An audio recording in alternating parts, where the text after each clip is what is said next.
Alors, everybody les amis, salut, c'est Sébastien sur Actualia on YouTube. Alors, aujourd'hui, on va parler un petit peu, donc en fait, d'une arnaque. Voilà, enfin une arnaque entre guillemets. En cette période de crise, faut dire ce qui est, donc en fait, tout est fait pour arnaquer les gens et essayer de leur soutirer un max d'argent. Voilà, et en plus, ça rime.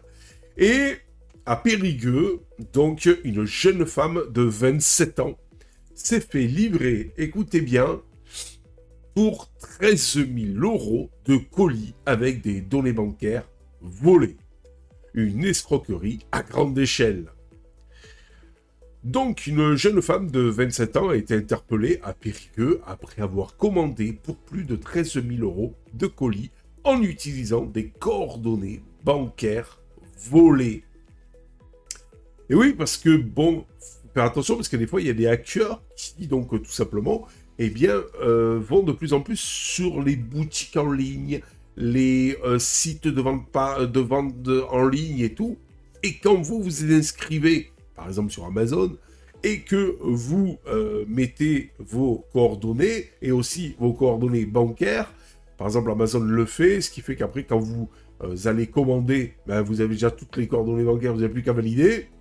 Il suffit que quelqu'un hack votre compte ou commande à votre place. Tranquille. Voilà.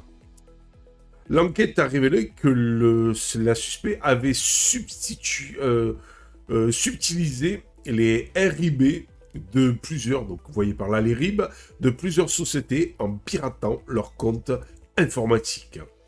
Elle s'est ensuite servie de ces informations pour passer commande sur des sites internet de vente en ligne, se faisant livrer les colis à son domicile.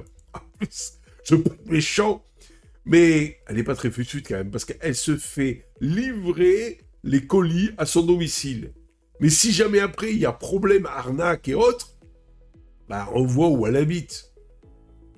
Donc dans sa subtilité d'avoir fait ça, elle n'est pas très fut-fut. Voilà. Une douzaine de commandes frauduleuses. Le préjudice total s'élève à 13 000 €. C'est quand même pas négligeable. La jeune femme aurait effectué une douzaine de commandes frauduleuses avant de se faire prendre. Elle revendait ensuite les produits volés sur les réseaux sociaux. Bon, il y en a qui font pire. Sur le Bon Coin, par exemple, il y avait un truc assez phénoménal. Il y avait quelques cambrioleurs qui avaient cambriolé, par exemple, je crois que c'était un Apple Store dans une ville. Mais c'est rigolo, le lendemain, ils ont mis tout un tas d'iPhone, iPad, donc en fait, sur le Bon Coin de la ville en question, où, la veille, il y avait eu le vol de l'Apple Store. Faut pas être très intelligent aussi pour faire ça. C'est comme là, donc, elle récupère, ok, des données bancaires, mais elle se fait livrer à son domicile. Voilà.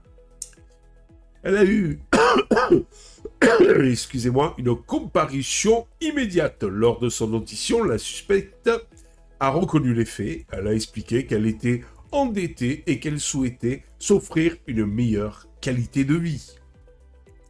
Présentée en comparaison immédiate, elle a été condamnée à 18 mois de prison ferme. Alors là, c'est chaud, mais sans être chaud. Parce que quand je vois que cette femme, ok, elle a fraudé 13 000 € d'achat en ligne, elle se prend 18 mois de prison ferme, et il y en a qui agressent des gens presque à mort, et ils sortent. Sans problème. Avec du sursis. Voilà. Vous voyez ce que je veux dire?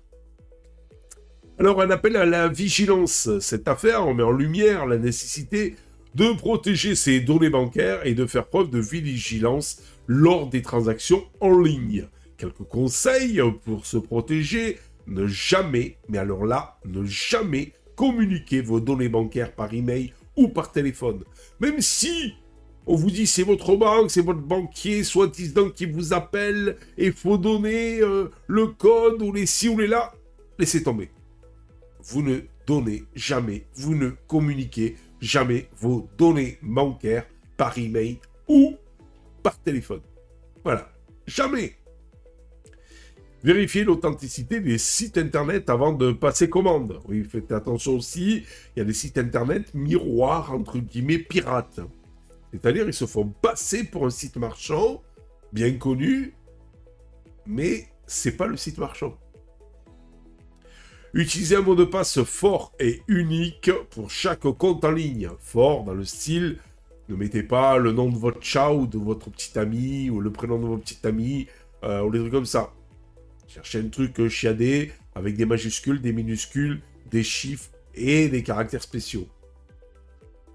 Restez vigilant face aux offres trop belles pour être vraies. En cas de suspicion de fraude, contactez immédiatement votre banque. Portez plainte auprès de la gendarmerie ou de la police. Alors, il y a certaines banques qui donc prennent en compte les achats frauduleux sur Internet et vous remboursent ces achats frauduleux. Mais pas toutes les banques, et il y en a certaines qui sont frileuses, ça dépend les conditions, ça dépend si, ça dépend là. En tout cas, si vous avez donné vos coordonnées bancaires avec votre code et autres, là, dans, je dirais 99% des cas, vous ne serez pas remboursé. Voilà.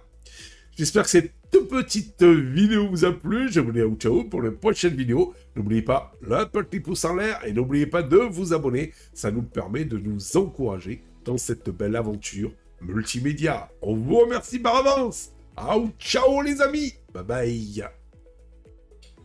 Si vous avez aimé cette vidéo, abonnez-vous, mettez un pouce en l'air et partagez cette vidéo. Merci, cela fait toujours plaisir.